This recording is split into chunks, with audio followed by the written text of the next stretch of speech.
মাতৃভাষা আইৰ মুখৰ ভাষা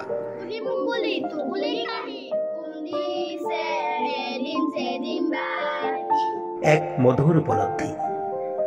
প্ৰবাসত বাস কৰা সকলৰ বাবে এক নষ্টালজিয়া সপোন যেন লগা এক মধুৰ স্মৃতি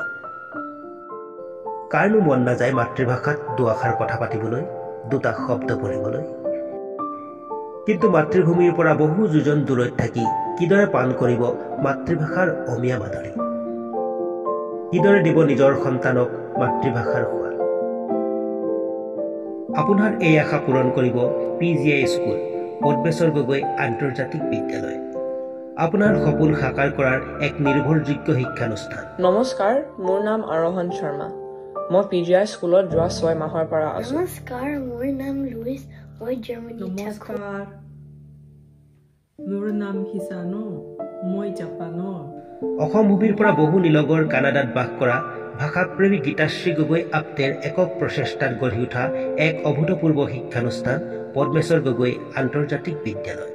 কোভিড বিশ্বমাৰীৰ তলাবন্ধৰ সময়ত 2020 চনৰ মাৰ্চ মাহত প্ৰতিষ্ঠা লাভ কৰা এই প্ৰথমখন বিশ্বব্যাপী অনলাইন বিদ্যালয়ৰ লক্ষ্য আৰু উদ্দেশ্য হৈছে অসমীয়া ভাষাক জীয়াই ৰখা আৰু পৰৱৰ্তী প্ৰজন্মলৈ আগবঢ়াই দিয়া পিতৃ পদ্মেশ্বৰ গগৈৰ সোঁৱৰণত গীতাশ্ৰী আৰম্ভ কৰা এই বিদ্যালয়ৰ পৰা বৰ্তমানলৈকে Bharat Canada America Netherlands Britain Poland New Zealand Australia Norway Slovakia UAE Malaysia Germany France আদি 18খন দেশৰ 200তকৈও অধিক শিশু আৰু প্ৰাপ্তবয়স্কই অসমীয়া ভাষাৰ শিক্ষা লাভ কৰিছে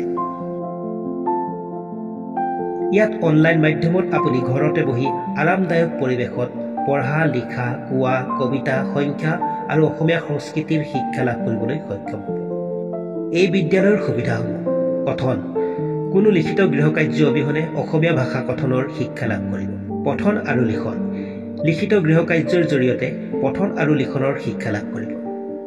আপোনালোকৰ সুবিধাৰ বাবে PGI বিদ্যালয়ৰ দ্বাৰা নিজাকৈ প্ৰস্তুত কৰা বহুতো স্বশিক্ষণ সামগ্ৰী যেনে ফ্লিপবুক আৰু ৱৰ্কশ্বীট উপলব্ধ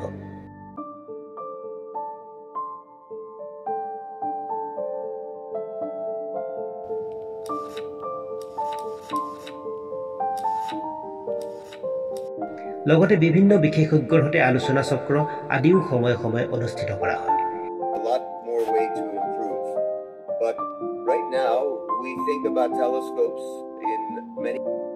এই বিদ্যালয়ৰ অন্য এটা আকৰ্ষণ হৈছে মনীন্দ্ৰ নাৰায়ণ দত্ত বৰুৱাৰ পৰিয়ালৰ পৰা প্ৰতি বছৰে 2জন শিক্ষাৰ্থীক মুঠ $600কৈ জলপানী প্ৰদান কৰা হয় কানাডাৰ কেলগেৰী শিক্ষা পৰিষদত কৰ্মৰত গীতাশ্ৰী গগৈ আপ্তেৰ লগতে এই বিদ্যালয়ত শিক্ষাদান কৰে লনষ্টাৰ কলেজৰ প্ৰাক্তন শিক্ষয়িত্ৰী শ্ৰীমতী দিল ডেকাই